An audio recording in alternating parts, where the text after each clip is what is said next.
Voici notre troisième et dernière vidéo consacrée à l'événement du retour de Jésus.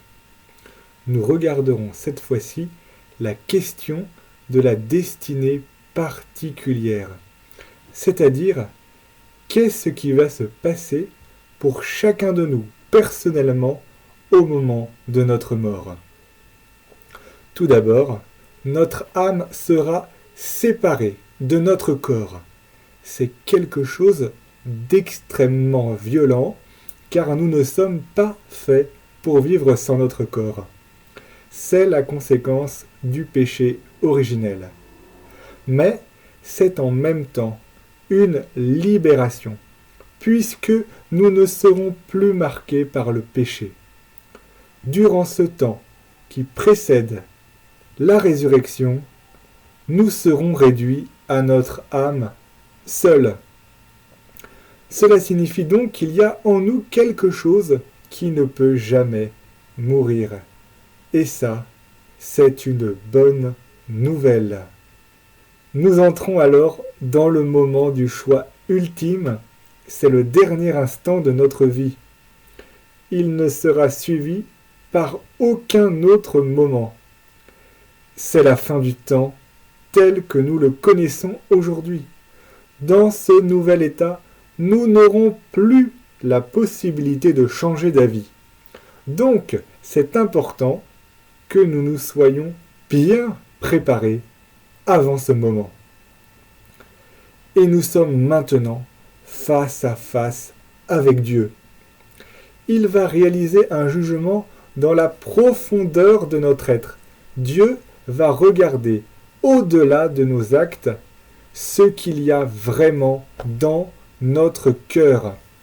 Il va mettre à distance toutes nos mauvaises actions pour voir avant tout ce qui est bon, tout ce que nous avons voulu faire de bien. Comme je l'ai déjà dit, Dieu prend en compte la façon dont nous nous considérons par rapport à lui. Est-ce que je me considère comme un enfant devant son père? Ou est-ce que je me considère comme un esclave rebelle devant un maître tyrannique? Deux choix se présentent alors à nous, le paradis ou l'enfer. Notre liberté et notre responsabilité est en jeu. Il n'est pas possible de prendre un troisième chemin. Il faut choisir entre le bien et le mal, entre Dieu et Satan. Ce que j'espère pour chacun de vous, c'est que vous choisissiez la vie, c'est-à-dire le paradis. Mais pour y accéder et contempler Dieu, il faut avoir le cœur pur, nous rappelle Jésus. D'où l'importance de se préparer durant notre vie sur la terre en recevant le pardon de Dieu, en purifiant notre cœur, en faisant le bien. Alors, si notre cœur n'est pas entièrement purifié, Dieu ne nous abandonne quand même pas. Il nous fait accéder à l'infirmerie du ciel, qu'on appelle le purgatoire, pour que nous puissions vraiment nous préparer à le contempler. Évidemment, ce ne sera pas le moment le plus agréable de notre existence, et c'est pourquoi il est mieux de se préparer sur la terre. Mais la bonne nouvelle, c'est que le purgatoire n'a qu'une seule porte de sortie, celle qui va au paradis. Alors, que pouvons-nous dire du paradis? Pas grand-chose, parce qu'il est impossible de se représenter comment c'est. Ce sera tellement différent d'aujourd'hui que tout ce que nous pourrions imaginer sera beaucoup moins bien que la réalité.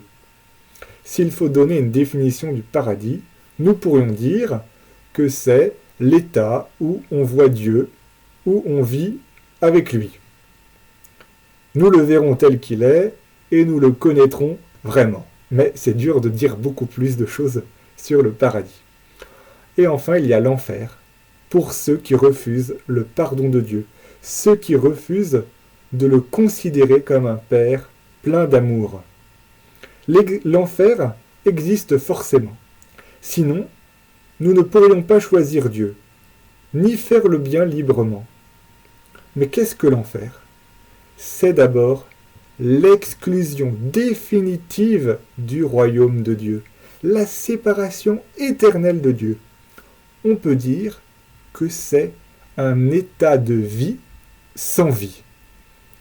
Cela signifie que l'homme peut choisir d'entrer dans un état où Dieu ne peut plus rien faire pour lui. Voilà les deux chemins qui sont proposés à l'homme. Le paradis avec Dieu ou l'enfer loin de Dieu. Le Seigneur t'appelle à choisir la vie.